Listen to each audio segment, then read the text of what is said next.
Hello मेरे प्यारे students, कैसे हैं आप लोग। जय हिंद। मैं आशा करता हूँ आप अच्छे होंगे, स्वस्थ होंगे और मज़े में होंगे। मैं हूँ आपका गुरु और आप देख रहे हैं गुरुमेट क्लासेस। आज एक बिल्कुल धांसू चैप्टर मैं आपके सामने लेकर आया हूँ। क्लास 10 वाले बच्चे सबसे पहले ध्यान दें, आप लोग बिल्कुल डरे नहीं। मैं अब आ गया हूँ आप लोगों के साथ। मैं 45 दिन का एक ऐसा क्रैश कोर्स आपको आपके सामने लेकर आया हूँ जो कि आपको मैथ्स, इंग्लिश, साइंस, खासकर ये तीन सब्जेक्ट्स की अच्छी खासी तैयारी करवा देगी बोर्ड एग्जामिनेशन के लिए।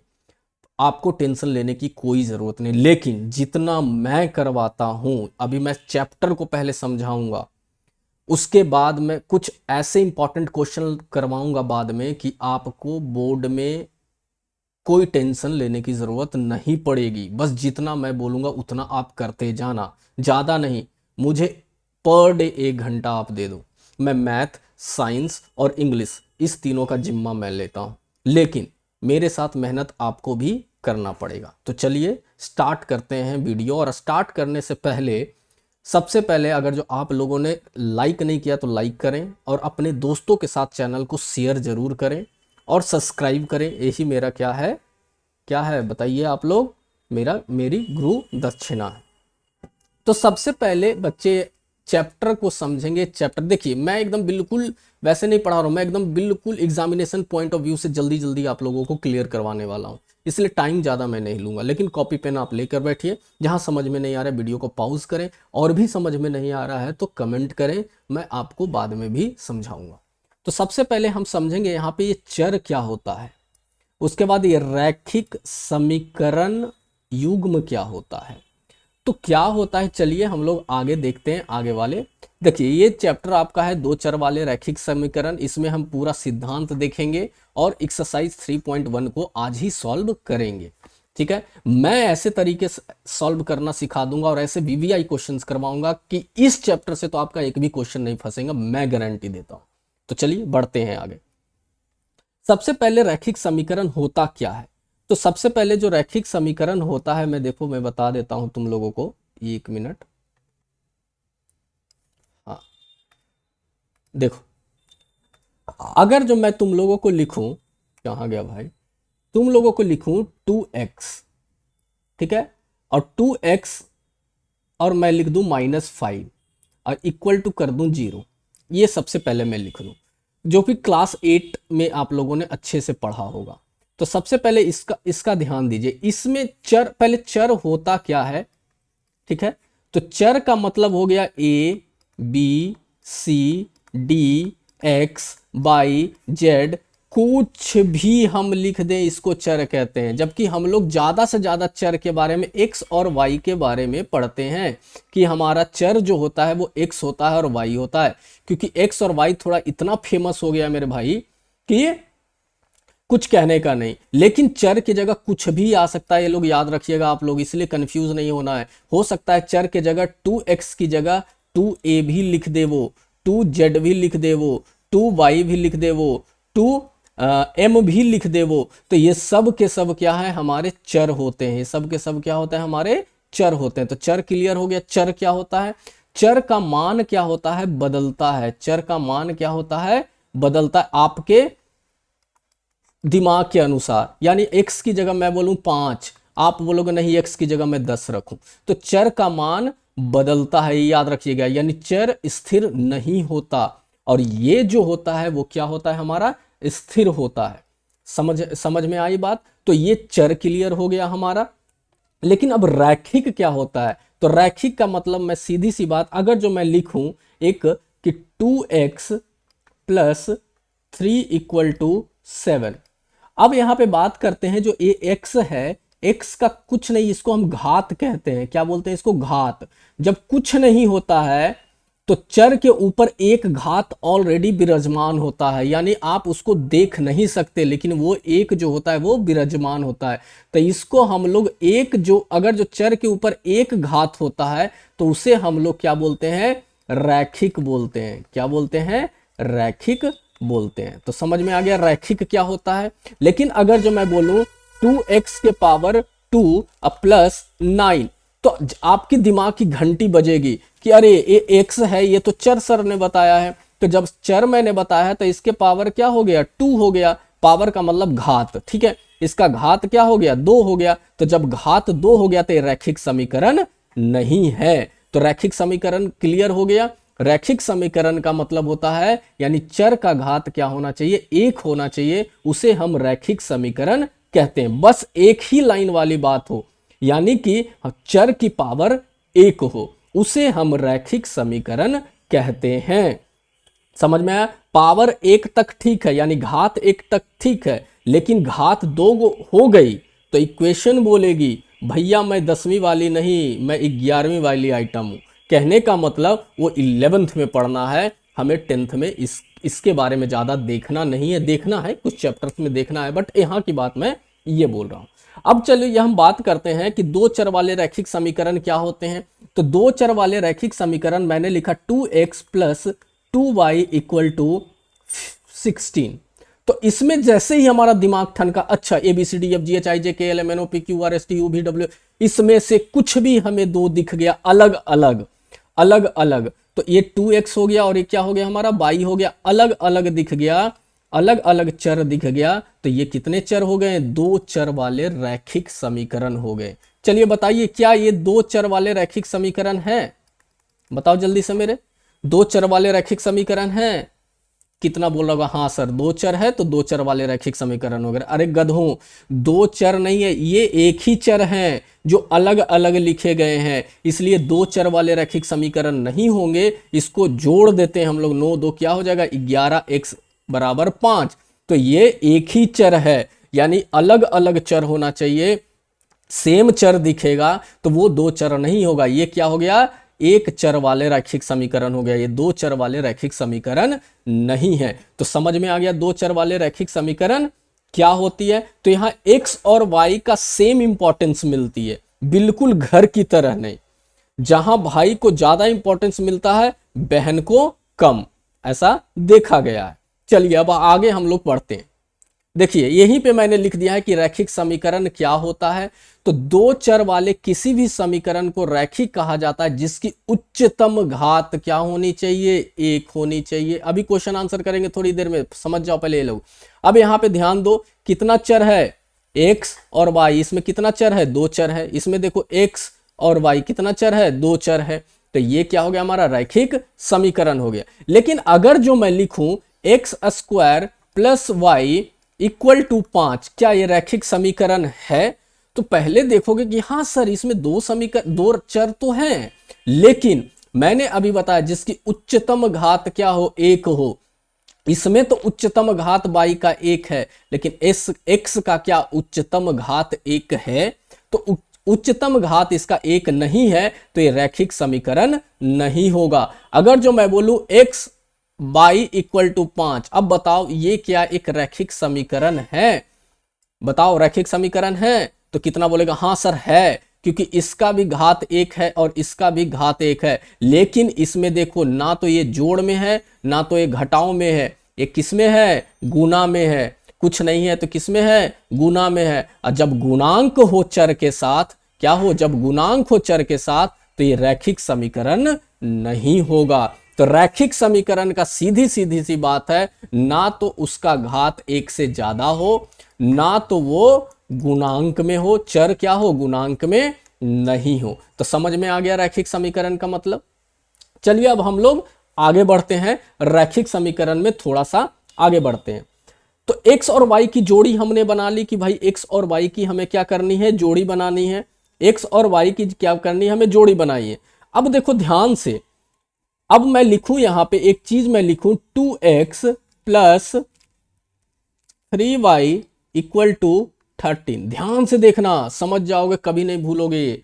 अब इसका मतलब ये होता है कि ये बराबर में जो 13 है, इसको हम इसके साथ क्या गुना करें और इसके साथ क्या गुना करें कि इधर भी 13 आए और इधर भी 13 आए।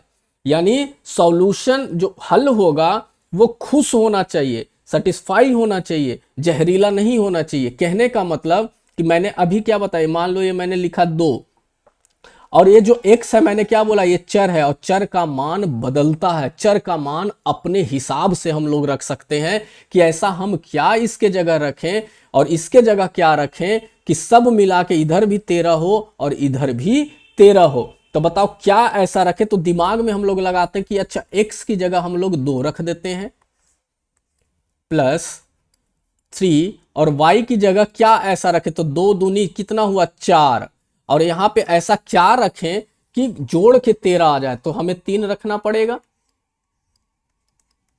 तो ध्यान दो 2 दूनी 4 और 3 तिहाई 9 अब बराबर का क्या हुआ 13, इधर भी 9 4 कितना हुआ 13 और इधर भी क्या हुआ 13।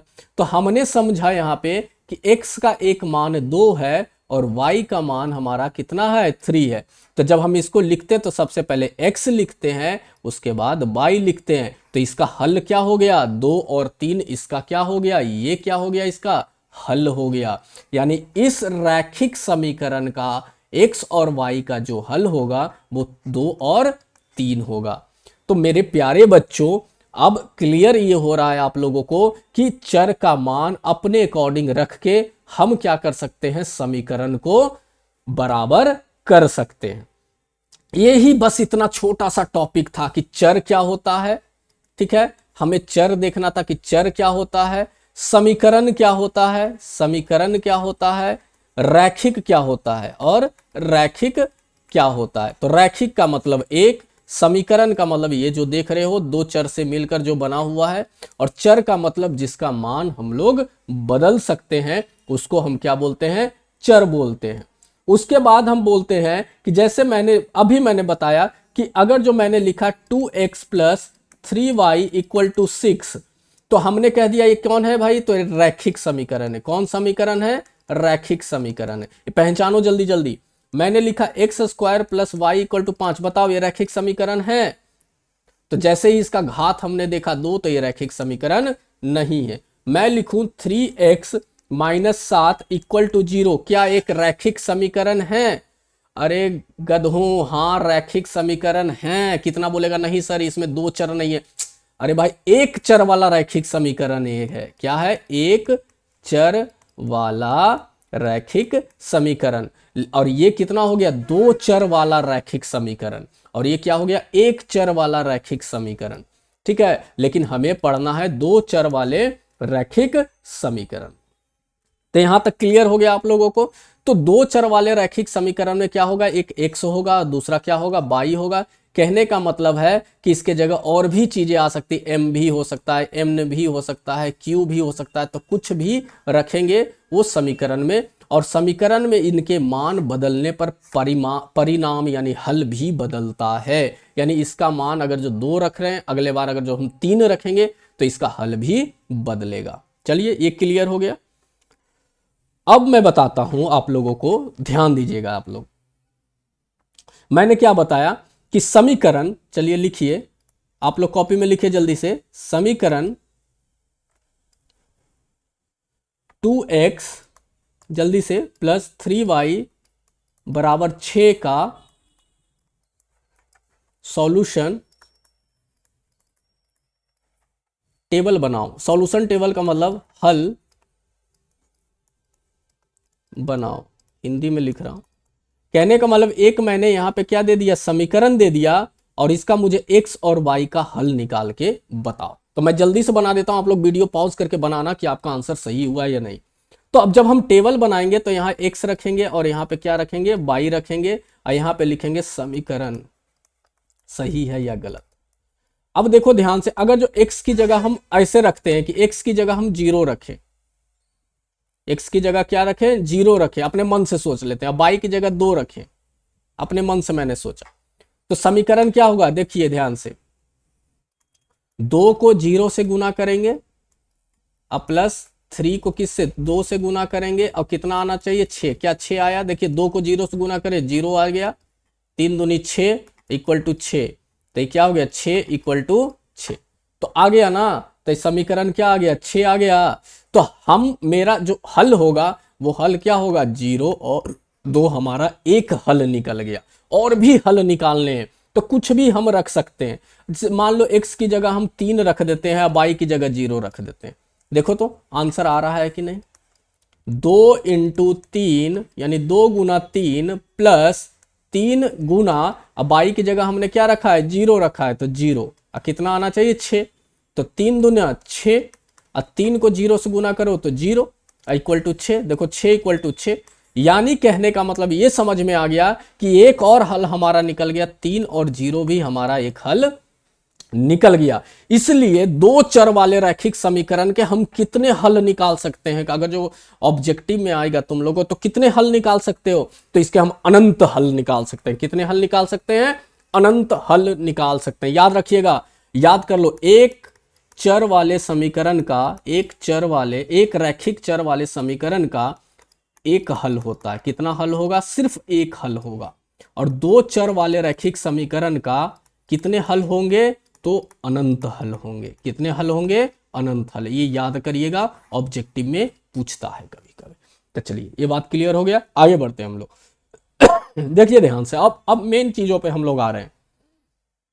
यानी x और y का परफेक्ट कपल है भाई, यहां पे याद रखिएगा, बिल्कुल आइडियल जोड़ी, कभी झगड़ा नहीं, हमेशा सब्सट्रैक्ट करके और प्लस करते हैं अपने आप में। अब देखिए यहां पे दो सॉल्यूशन हमारा निकल रहा है, यानी दो समीकरण निकल रहा है, समीकरण 1 और समीकरण 2। यहां पे a1x है, और यहां पे क्या है, b1y है, और यहां पे क्या है, c1 है, इक्वल टू क्या है हमारा, 0 है। a2x है, b2y है, और c2 क्या है, 0 है। अब ध्यान दीजिएगा एक बात में, अब जहां पे हमने x और y देखा तो ये क्या हो गया हमारा चर, ये भी क्या हो गया हमारा चर। लेकिन a1 और b1 क्या है हमारा, a1 और b1 और c1 पहले समीकरण के अचर हैं। याद रखिएगा, a1 अचर है, a2 अचर है, b2 अचर है, b1 अचर है, c1 अचर है, और c2 भी अचर है। अचर का मतलब कोई नंबर यहाँ पे होगा, और यानी कि मान लो यहाँ 2 होगा, या 3 भी हो सकता है, या 4 भी हो सकता है। यानी अचर का मतलब होता है यहाँ पे कोई भी एक नंबर होगा। नंबर कहने का मतलब 0 से लेकर कुछ भी नंबर हो सकता है। अचर कभी भी बदलता नहीं है, अचर कभी भी बदलता नहीं है। तो पहले समीकरण का अचर कौन है, a1 है, b1 है और c1 है। दूसरे समीकरण का अचर है a2 है, b2 है और c2 है। लेकिन एक चीज इसमें हमेशा याद रखिएगा, a1 और b1 कभी 0 नहीं होना चाहिए। a1 और b1 कभी भी 0 नहीं होना चाहिए। अगर जो दोनों में से कोई एक 0 हो गया तो उस वाले चर को गुना करके भी वो 0 कर देगा। आप लोग को पता है ये बात कि 0 किसी से भी गुना होता है तो वो उसको 0 कर देता है। चलिए आगे बढ़ते हैं हम लोग। तो रैखिक समीकरण का हल हमने बता दिया कि क्या होगा, ये मैंने पढ़ा दिया। ग्राफ कैसे बनाते हैं ये भी आप लोगों को पता है कि ग्राफ हम कैसे बनाते हैं, ठीक है। समीकरण का युग्म अब हम यहाँ पे देखेंगे कि समीकरण का युग्म कैसे होता है। देखिए आप लोगों ने ये टेबल देखा होगा, देखिए ध्यान से आप लोग, यहां मैं अच्छे से समझा देता हूं आप लोगों को। ये पहला समीकरण है और ये क्या हो गया हमारा दूसरा समीकरण। जब समीकरण का अनुपात निकालेंगे तो अनुपात का क्या होता है, a1 अनुपात a2, ऐसे लिख सकते हैं a1 बाई यानी बटे a2, और यहाँ पे इसका क्या हो जाएगा b1 बटे b2, और इसका क्या हो जाएगा c1 बटे c2। देखिए इस समीकरण को एक एग्जाम्पल में मैं देता हूं। मान लो मैंने लिखा 2x plus 3y plus 9 equal to 0, और a2x में मैंने लिखा 3x plus 2y plus 10 equal to 0। ये दो समीकरण हुआ। तो यहां पे ध्यान दीजिए, a1 का जो मान है वो कितना है, 2 है, b1 का जो मान है वो कितना है, 3 है, और c1 का जो मान है वो कितना है, 9 है। देखिए a1 का मान 2, a2 का मान 3, और a3 का मान c1 का मान a1 b1 और c1 ऊपर अब a2 का मान कितना हो गया, 3, a2 का मान कितना हो गया, 3, b2 का मान कितना हो गया, 2, और c2 का मान कितना हो गया, 10।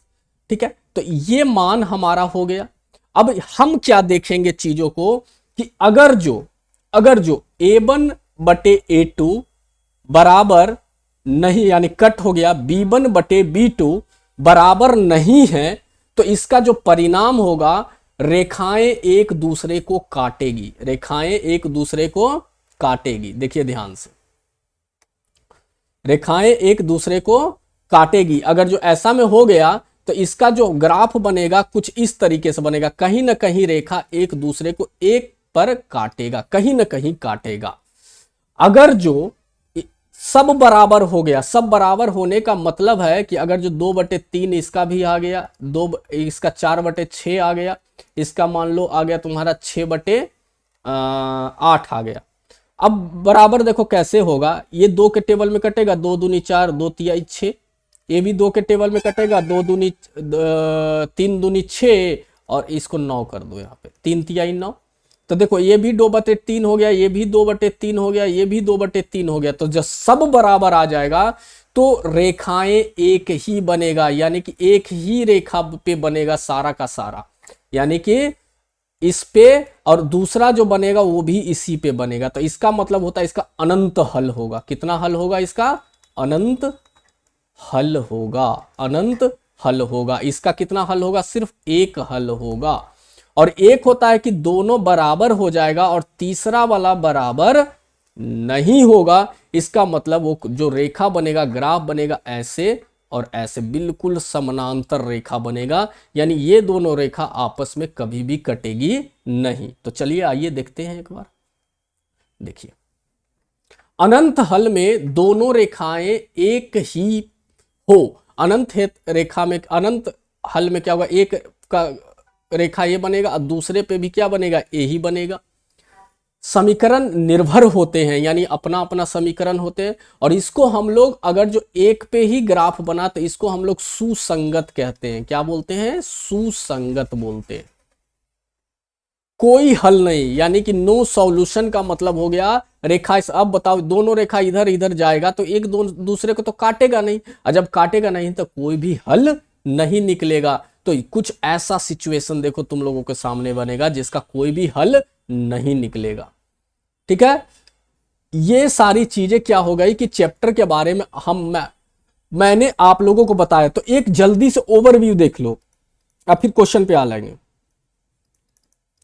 सबसे पहले मैंने बोला कि चर क्या होता है, तो चर x, y, z, m, p, कुछ भी ऐसा दिख जाए तो उसको हम लोग क्या कहते हैं? चर। चर का मान क्या होता है? बदलता है। चर का मान क्या होता है? बदलता है।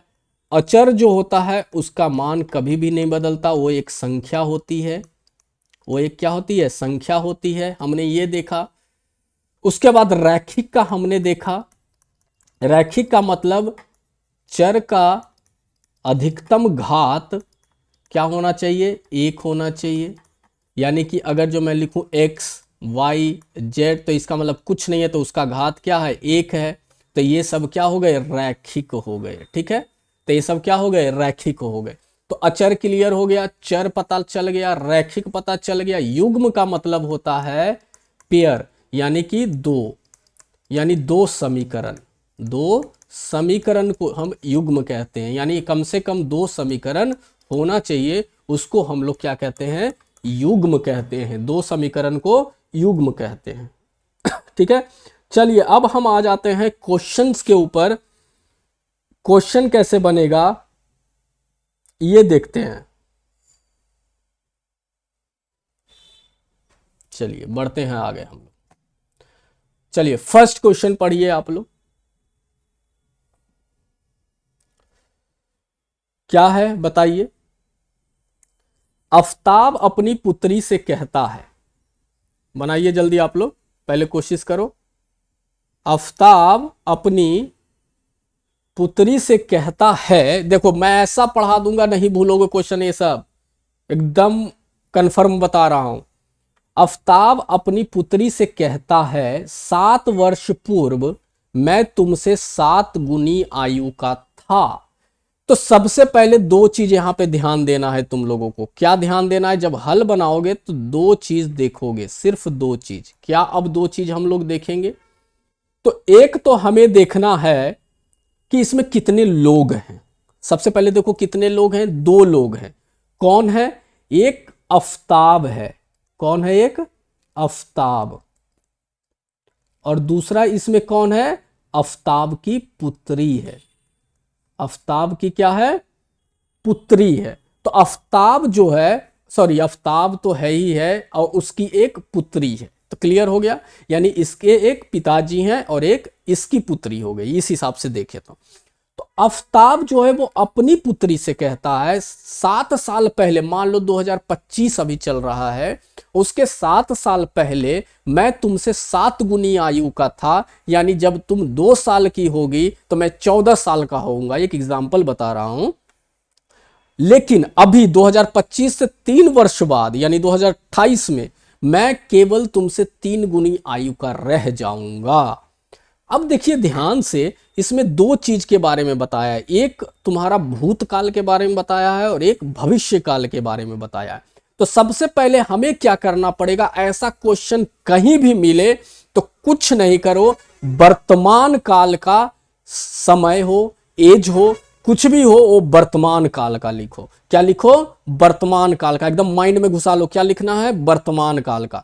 तो सीधी सी बात है, जब वर्तमान काल का लिखेंगे तो हमें दोनों में से वर्तमान काल का दोनों का नहीं पता है, क्योंकि ये पहले का बता रहा है नहीं तो बाद का बता रहा है, वर्तमान काल का तो बता ही नहीं रहा है। तो सीधी सी बात है, लिखेंगे हम यहां पे माना कि, क्या लिखेंगे? माना कि आफताब की वर्तमान आयु, क्या लिखेंगे? वर्तमान आयु। हमें तो पता नहीं है भाई वर्तमान आयु, तो क्या लिख देंगे इसका? x वर्ष। देखो मैं अभी बार बार यही चीज बोल रहा हूं कि कभी भी ऐसा क्वेश्चन हो तो सीधे वर्तमान लिखो। वर्तमान में सिर्फ x y लिखेंगे, यानी एक का x लिखेंगे और इसकी पुत्री की वर्तमान आयु क्या हो जाएगी? पुत्री की जो होगी वर्तमान आयु क्या हो जाएगी? y वर्ष। तो मैंने क्या बोला कि सबसे पहले वर्तमान का लिख दो। अब सबसे पहले पहले की बात कर रहा है तो पहले की बात करते हैं, यानी 7 वर्ष पूर्व। पहला जो क्वेश्चन है प्रश्नानुसार, पहला सिचुएशन क्या बताया है? 7 साल पहले। तो 7 जितना बोला है वैसे ही लिख लो। 7 वर्ष पूर्व, 7 वर्ष पूर्व आफताब की आयु बताओ कितना हो जाएगा? अब तुम ही लोग बताओ, आफताब की आयु क्या हो जाएगा? अब देखो ध्यान से, 7 वर्ष जब पूर्व बोल रहा है तो अभी x होगा, तो 7 साल पहले कितना होगा? 7 साल कम हो जाएगा एज उसका, यानी x माइनस 7 वर्ष होगा। x माइनस क्या होगा? 7 वर्ष होगा।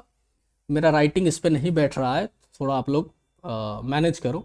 और उसकी पुत्री की आयु 7 वर्ष पूर्व क्या हो जाएगी? 7 वर्ष पूर्व आफताब की पुत्री की आयु बताओ, पुत्री की आयु क्या हो जाएगी? पुत्री की आयु। अब बताओ x माइनस 7 है तो उसकी पुत्री की आयु क्या हो जाएगी? y माइनस 7 वर्ष। ये 7 वर्ष पहले की कहानी हो गई। लेकिन बोल रहा है कि 7 वर्ष पूर्व मैं तुमसे 7 गुनी आयु का था। कौन बोल रहा है? आफताब अपनी बेटी से बोल रहा है, मैं तुमसे 7 गुना बड़ा था। तो जब भी ऐसा क्वेश्चन आए पहले क्या करो, इस दोनों को इक्वेशन बना लो। x माइनस 7 ऐसे लिख लो, इक्वल टू क्या लिख लो? y माइनस 7 लिख लो चुपचाप। अब कौन बोल रहा है यहां ध्यान दो, आफताब अपनी पुत्री को बोला कि मैं तुमसे 7 गुनी आयु का था, यानी आफताब 7 गुनी आयु का था। तो यहां पे उल्टा लगा दो। अगर जो आफताब बोला कि मैं इस 7 गुना का था तो 7 गुना किसके में लग जाएगा? उसकी पुत्री में लग जाएगा। अगर जो इसकी पुत्री बोलती कि मैं 7 गुना आयु से आपसे बड़ी थी, ऐसा तो पॉसिबल है नहीं, बट मैं एक एग्जांपल दे रहा हूं, तो किसमें 7 गुना लग जाता? आफताब में लग जाता। यही बच्चे कंफ्यूज होते हैं। तो कुछ मत सोचना, जिसको बोल रहा है कि कौन बोल रहा है? आफताब बोल रहा है तो लग जाएगा पुत्री पे, अगर जो पुत्री बोलती तो लग जाता आफताब पे। तो अब यहां से देखो एक इक्वेशन तुमको निकलेगा, एक समीकरण निकलेगा। क्या समीकरण निकलेगा? ये x माइनस 7 बराबर, अब ये जो 7 है ये दोनों से गुना होगा, याद रखना, 22 से भी और ये 7 से भी। तो 7 को 22 से करेंगे तो 7y माइनस का क्या हो जाएगा? 49। अब x और y को एक साथ करो, यानी x है इधर प्लस का 7y है तो बराबर के इधर आएगा तो किसमें हो जाएगा? माइनस का 7y हो जाएगा। 49 किस में है, माइनस में है, देखो बराबर के, याद रखना, और इधर माइनस में है तो इधर आके किस में हो जाएगा, प्लस में, ये 7 हो जाएगा। तो x minus 7y equal to, अब देखो तो -49 अब +7 कितना होगा, यहां भी बच्चे कंफ्यूज करते हैं। तो सीधी सी बात यहां ध्यान रखो, अगर जो एक प्लस माइनस हो तो उसमें माइनस करो, यानी 49 में से 7 को घटा दो, तो जब घट जाएगा तो 42 आएगा। लेकिन किसकी मान बड़ा है, यानी माइनस वाले बड़ा है या प्लस वाला बड़ा है, तो माइनस वाला संख्या बड़ा है, तो आंसर किस में होगा, माइनस में होगा। तो इसको बदलेंगे तो क्या हो जाएगा, x माइनस 7y, और माइनस का 42 है तो इधर आके किस में हो जाएगा, प्लस का 42। ये क्या हो गया, समीकरण 1 यहां से हमारा निकल गया। तो समीकरण 1 हमारा यहां से इजीली तरीके से निकल गया। समझ में आ गया, क्लियर हो गया बात। तो समीकरण निकालना बहुत इजी हो गया। तो यहां कुछ नहीं सोचना था, सबसे पहले सोचो कितने लोग, वर्तमान लिख दो, वर्तमान लिखने के बाद देखो कि वो कहां बोल रहा है, वर्तमान से भविष्य में जा रहा है या भूतकाल में जा रहा है, तो भूतकाल में माइनस, भविष्य काल में प्लस। उसके बाद देखो कि कितनी गुनी आयु किसको बोल रहा है, अगर जो आफ्ताब बोल रहा है तो उसकी पुत्री पे लगा देंगे, पुत्री बोलती तो आफ्ताब पे लगा देते। चलिए आगे बढ़ते हैं। दूसरा समीकरण पढ़ो, अब से 3 वर्ष बाद, अब ध्यान दो कुछ नहीं करना, अब ये पहले गए थे, अब 3 वर्ष बाद वर्तमान आयु आफ्ताब की क्या हो जाएगी, सॉरी 3 वर्ष बाद, 3 वर्ष बाद, 3 वर्ष बाद आफ्ताब की आयु क्या हो जाएगी भाई, तो उसका x माने थे तो 3 वर्ष बाद क्या हो जाएगा, x प्लस 3 वर्ष हो जाएगा। और इसकी पुत्री की आयु कितनी हो जाएगी, जल्दी से बताओ, पुत्री की आयु कितनी हो जाएगी, 22 प्लस 3 वर्ष। अब क्वेश्चन पढ़ो, 3 वर्ष बाद मैं तुमसे 3 गुनी आयु का रह जाऊंगा, फिर आफ्ताब ही अपनी बेटी से बोल रहा है, 3 गुनी आयु का रह जाऊंगा। इसके बाद मैंने एक चीज सिखाया, दोनों को क्या कर दो, बराबर में कर दो। अब उसने क्या बोला, आफ्ताब ने बोला है पुत्र अपने बारे में 3 गुनी आयु का रह जाऊंगा, तो 3 गुना किस में लग जाएगा, उसकी पुत्री पे लग जाएगा। तो देखो x प्लस 3 बराबर, ये तो आता है तुम लोग को करने, 3 को 22 से गुना करो तो 3y, और 3 को 3 से गुना करो तो कितना हो गया, 9। अब x, अब इसको 3y को इधर लेके आओ तो -3y, ये 9 तो 9 है प्लस में ही, इधर जाएगा तो -3 हो जाएगा। तो x minus 3y equal to कितना हो जाएगा, 6 हो जाएगा। तो x माइनस 3y माइनस का कितना हो जाएगा, 6, क्योंकि ये प्लस में है, इधर लाएंगे तो माइनस, ये हमारा निकल गया दूसरा समीकरण। तो हमारे पास 2 समीकरण आ चुके हैं, एक समीकरण पहले आया और दूसरा समीकरण बाद में आया। लेकिन समीकरण को यहीं पे रखना, क्योंकि बराबर पे ही हम लोग रखेंगे, इसको उधर नहीं लाना। तो ये इसी को मान लो पहला समीकरण और इसको मान लो दूसरा समीकरण, ठीक है, इसको छोड़ देना है क्योंकि बराबर वाला रहेगा तभी तो क्वेश्चन सॉल्व होता है। अब हमें यहां से क्या करना है, x और y का मान निकालना है। क्या निकालना है, x और y का मान निकालना है। तो इसको बीजगणितीय एवं ग्राफीय रूप में व्यक्त करने बोला है, ठीक है ना। तो अब जब मान निकालेंगे तो हम कैसे मान निकालेंगे, किसी एक समीकरण को उठा के रख लो अपने पास। तो मान लो ये छोटा दिख रहा है तो इसी को उठा के हम लोग रख लेते हैं। तो जब ये छोटा दिख रहा है समीकरण तो इसी को हम लोग उठा के रख लेते हैं। चलिए चलो बड़े वाले को रख लो। तो बड़ा वाला क्या था, x माइनस क्या था 7y बराबर का क्या था -42, से ही पहला समीकरण था ना। तो इसको जब भी बनाएंगे हम तो क्या करेंगे, x बराबर -42। देखो एक चीज और सिखाता हूं मैं इसमें, लेकिन बाद में सिखाऊंगा, चलो पहले अभी कर लो। -42 और ये -7y है तो इधर किस में आ जाएगा, प्लस का कितना आ जाएगा 7y आ जाएगा ना। यहां तक तो कोई दिक्कत नहीं है। तो ये क्या निकल गया हमारा, एक तरह का यहां पे भी यहीं से हम लोग क्वेश्चन को सॉल्व करेंगे कि हम y की जगह क्या रखें कि x का मान निकल जाएगा। तो ध्यान दो, यहां पे एक ग्राफ बनाओ कि x और यहां पे रखो y, ठीक है। एक तुम्हें क्या करना पड़ेगा, इस तरीके से बॉक्स बनाओ। देखो मैं अब सिखा देता हूं, यहां कम से कम 2 या 3 सॉल्यूशन, 3 हल चाहिए मुझे।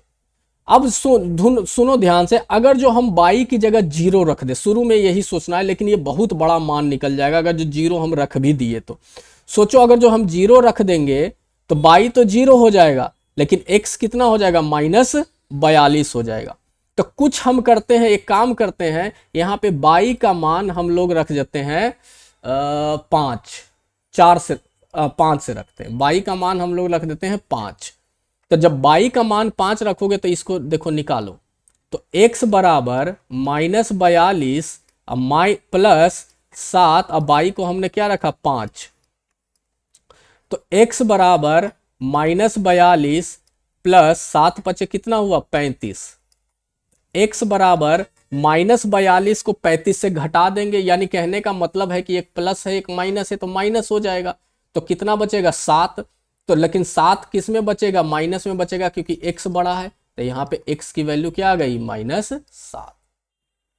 तो हमने बाई 5 रखा था और x कितना आ गया, -7, बॉक्स में भर दो। फिर वही करो, फिर बाई की जगह तुमने 5 रखा था, अब बाई की जगह क्या रख लो, 6 रख लो। चलो अपने मन से रखते हैं, बाई की जगह हम लोग क्या रखते हैं, 6 रखते हैं। तो बाई की जगह 6 रखेंगे तो फिर क्या हो जाएगा बताओ, देखो x इक्वल टू -42 +7, और इसके जगह क्या हमने रखा 6, तो -42 7 कितना हो गया 42, तो 42 क्या हो गया, कट गया। तो 42 कट कैसे गया, -42 +42, यानी दोनों अलग अलग है, तो कैंसिल हो गया, तो कितना आ गया 0, तो x 0 आ गया। अब बाई हमने कितना रखा था, 6 रखा था। तो देखो हमारा 2 सॉल्यूशन यहाँ पे निकल गया। अब इसका हम ग्राफ कैसे बनाएंगे, ये चीजों को देखना आपके लिए अति आवश्यक है। तो चलिए ग्राफ बनाते हैं, एक रफ ग्राफ बनाता हूं मैं आप लोगों के सामने। चलिए एक रफ ग्राफ बनाने के लिए कुछ नहीं करना है, एक ये लाइन खींचना है और एक ये लाइन खींचना है। ये इसको हम क्या कहते हैं, एक्स एक्सिस, एक्स लाइन। इसको हम लोग क्या कहते हैं, बाई। इधर कुछ नहीं तो इसको हम कह देंगे बाई डैश, इसको कह देंगे एक्स डैश। इधर क्या रहता है, प्लस में रहता है, जोड़ में, इधर भी क्या रहेगा, जोड़ में।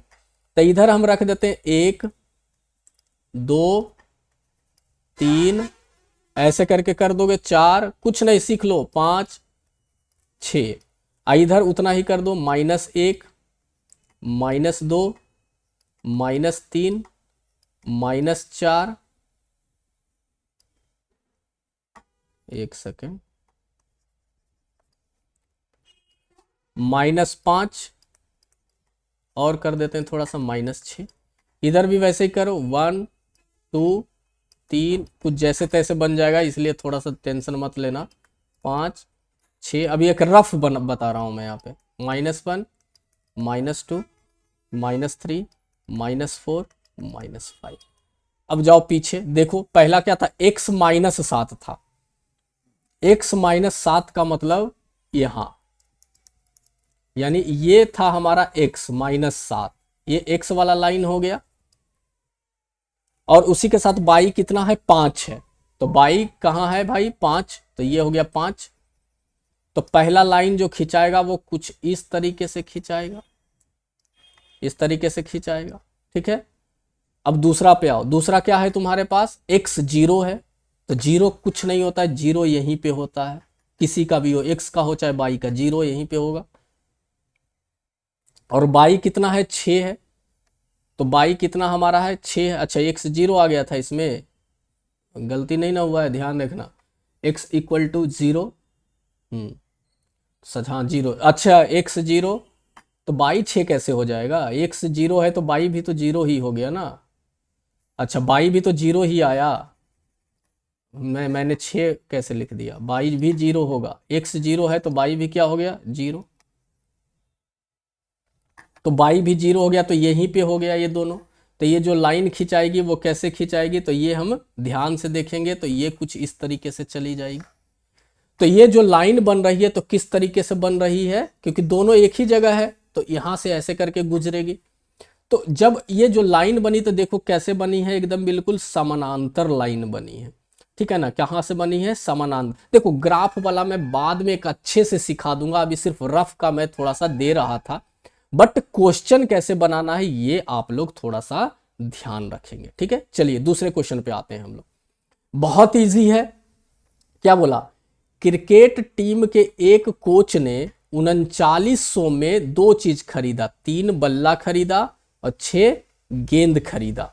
बाद में उसने एक और बल्ला तथा प्रकार उसी तरीके के खरीदा, 2 गेंद और 1 बल्ला। तो दो तरीका देखो निकल रहा है। शुरू में मान लो यहां 2 चीज फिर मिल गई है, एक बल्ला मिला हमारा और दूसरा गेंद मिला। तो सबसे पहले हम बात करते हैं बल्ला। तो बल्ला को हम लोग क्या मान लेते हैं, x, और गेंद को हम लोग क्या मान लेते हैं, y। एकदम जल्दी में बता रहा हूं। तो जब ये फर्स्ट इक्वेशन क्या बनेगा, दोनों मिला के कितना पैसा खर्च हुआ है, 39। तो ये क्या हो गया, समीकरण 1 बन गया सीधा। दूसरा, बाद में एक और बल्ला, यानी बल्ला को हमने, सॉरी यहां पे याद रखे 3 बल्ला है तो 3x और 6 गेंद है तो 6y, क्योंकि यहां ध्यान रखना। दूसरा, एक बल्ला है तो 1x, और कितना हमारे पास है, 2 गेंद है और गेंद को हमने बाई माना है तो 2y, और टोटल कितना लग गया इसमें, 1300। तो ये हो गया हमारा समीकरण 2। तो समझ में आ रहा है बात। अब इसी समीकरण को हम लोग क्या करेंगे, सॉल्व करेंगे। सॉल्व करेंगे तो किस तरीके से करेंगे, तो मैंने बता ही दिया, दोनों में से कोई एक समीकरण उठा लो, और वहां से मान लो एक समीकरण हमने उठाया 3x plus 6y equal to क्या लिखा, 3900। पहला समीकरण उठा लिया ना मैंने, चाहे कोई उठा लो। तो यहां x की जगह हमें कुछ रखना पड़ेगा। तो मेरे बच्चों याद रखना, ये बहुत बड़ा नंबर है, तो x की जगह भी 100 में ही रखो। जब ये 100 के अथी में है तो x की जगह ही 100, 200, 300, 500, 700, 800 कुछ ऐसा रखो, ताकि बाई आसानी से हमें निकले। तो मान लो x की जगह हमने क्या रख दिया, x की जगह हमने 300 रख दिया। x की जगह क्या रखा, 300। तो 3 और x की जगह कितना हो गया, 300, और प्लस का कितना हो गया, 6y इक्वल टू कितना हुआ, 3900, और 3 तिहाई कितना हो गया, 900, और प्लस कितना हो गया, 6y इक्वल टू क्या हो गया, 3900। अब 6y 3900, क्योंकि जो निकालना होता है उसको इधर रखो और जो नंबर होता है उसको उधर भेज दो, तो 900। तो 6y कितना आ गया हमारा, माइनस करो 3000। अब बाई गुना में है तो ये जब गुना में 6 इसका है तो 6 इधर चला जाएगा भाग में, तो बाई इक्वल टू कितना हो जाएगा, 3000। अब बाई कितना हो जाएगा, 6, तो 6 पंजे 30, तो कितना आ गया, 500, सॉरी कितना आ गया, 500। तो x जब 300 है तो बाई कितना आ गया, 500। फिर एक बॉक्स बनाओ और उसमें लिखो x और y। तो x कितना आया हमारा, 300, और y कितना आ गया, 500। उसी तरीके से फिर एक हल निकालो, x की जगह कुछ भी ले लो, y अपने आप निकलेगा। तो इस तरीके से तुम ग्राफ बनाओगे। नेक्स्ट क्लास में हम इसका ग्राफ पे बात करेंगे और इसका सॉल्यूशन निकालोगे। मैंने क्या बोला, एकदम जल्दी जल्दी एकदम मैं खत्म करूंगा चैप्टर, और उसके बाद एकदम वेरी इंपॉर्टेंट क्वेश्चन भी लेके आऊंगा, लेकिन पहले चैप्टर तो समझो तुम लोग। अब उसी तरीके से ये क्वेश्चन तुम लोगों का होमवर्क है, नेक्स्ट क्लास में मैं देखूंगा और नेक्स्ट क्लास में इस क्वेश्चन को बताऊंगा। बहुत इजी क्वेश्चन है। यहाँ पे भी 2 चीजें, 2 किलोग्राम सेब है और 1 किलोग्राम अंगूर है। तो सेब को x मान लो, अंगूर को क्या मान लेना, y मान लेना, अब बराबर 160 हो जाएगा। उसी के बाद फिर 6 किलोग्राम सेब है, यहाँ भी सेब 100 हो गया और अंगूर क्या हो गया, y हो गया। अब बराबर कितना आ जाएगा, 300। तो 2 समीकरण बनेगा, फिर उसी तरीके से हल निकालोगे। आज फर्स्ट वीडियो था। मैं पहले CBSE को पढ़ाता था, इंग्लिश मीडियम, तो थोड़ा सा बिहार बोर्ड में ढलने में थोड़ा सा वक्त मुझे लगेगा, बट कोई दिक्कत नहीं है। मैं बता रहा हूं आप लोगों को कि 45 डेज का हमने रेगुलेशन आपका लिया है, रेजुलेशन कि 45 डेज में मैं आप लोगों को मैथ्स, साइंस और इंग्लिश एकदम बिल्कुल खत्म कर दूंगा। बस जल्दी जल्दी अब करूंगा, ठीक है ना। तो ये फर्स्ट वीडियो खत्म है। नेक्स्ट क्लास में हम लोग देखेंगे 3.2 और 3.3, ठीक है। इस दोनों के बारे में हम लोग कवर करने वाले हैं, कैसे क्वेश्चन बनेगा कवर करने वाले हैं। और आप लोगों को कुछ सॉल्यूशन वीवीआई क्वेश्चन जैसे ही मैं 2 से 3 दिन में चैप्टर खत्म करूंगा, तो ज़्यादा टाइम नहीं लगेगा, 3-4 दिन में, 3-3 दिन में, और उसके बाद में ज्यामिति और त्रिकोणमिति सब पे आने वाला हूं।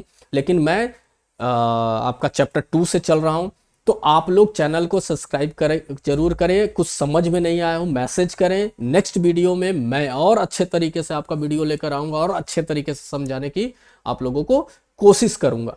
तो हमने यहाँ पे जो पढ़ा आप लोगों को समझ में थोड़ा बहुत भी आया तो क्वेश्चन को जरूर सॉल्व करें और फिर से रिवाइज करके वीडियो देखें तो चीज़ें क्लियर हो जाएगी। तो चलिए मिलते हैं हम लोग अपने नेक्स्ट वीडियो में। अब बहुत जल्द लाइव क्लासेस भी मैं स्टार्ट कर दूंगा, आप लोग घबराएं नहीं। और तब तक के लिए अपना ख्याल रखिए, देखते रहिए गुरुमेट क्लासेस। जय हिंद, जय भारत।